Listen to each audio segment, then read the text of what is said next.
B a natural friends, এই বর্ষাতে আমার দুটো আপেল গাছ মারা গেছিলো, তা সত্ত্বেও 5টা আপেল গাছ বেঁচে আছে।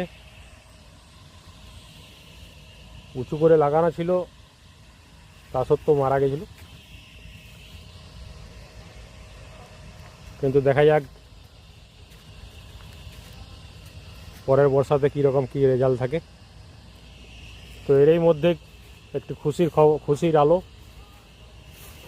প্রস্ফুটিত হয়েছে। দেখুন আমার আপেল গাছে ফুল এসছে।